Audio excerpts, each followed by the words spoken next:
Imagine carrying a weight so heavy, yet invisible to the world.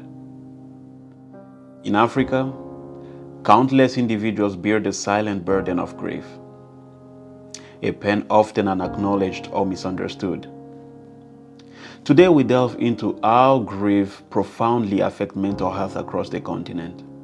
Grief is a universal human experience, but in Africa, it intertwines deeply with social, cultural, and economic factors. The loss of a loved one doesn't just signify personal sorrow. It often disrupts entire communities. In many African societies, communal mourning practices are integral. Yet the rapid modernization and urbanization has eroded these traditions, leaving many to grieve in isolation.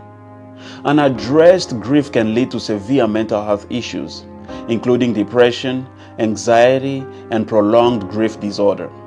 Prolonged grief disorder is characterized by persistent longing for the deceased and intense emotional pain that impairs daily functioning. In African context, the prevalence of prolonged grief disorder is influenced by factors such as the cultural practices, the nature of the loss, or the availability of the support system. Several barriers can hinder the healing process. First, stigma. Mental health issues are often stigmatized, leading people to suppress their grief. Second, limited access to care.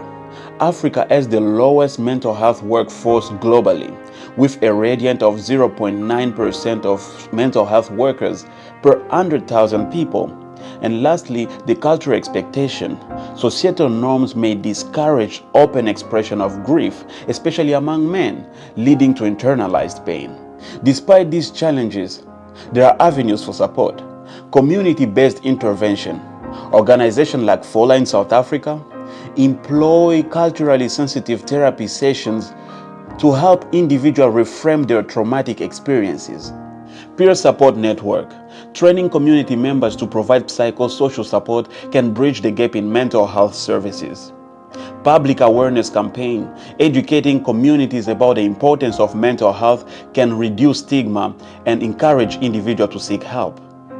For those grappling with grief, acknowledge your feelings. It's okay to mourn and express your emotions. Seek help. Connect with trusted friends, family, and support groups. Engage in healing practices. Activities like journaling, art, or traditional rituals can bring solace. And if grief becomes unbearable, consider consulting a mental health professional. Grief is a statement to love and loss, a journey that shouldn't be walked alone. By acknowledging its impact and seeking support, healing becomes possible. Let's break the silence surrounding grief and foster a culture of understanding and compassion. If this video resonated with you, please consider subscribing to Therapeutic Talk. By doing so, you will join a community dedicated to mental health awareness and support in Africa. Please like this video and share with those who might benefit from it, and leave a comment about your experiences or your thought. Together we can make a difference.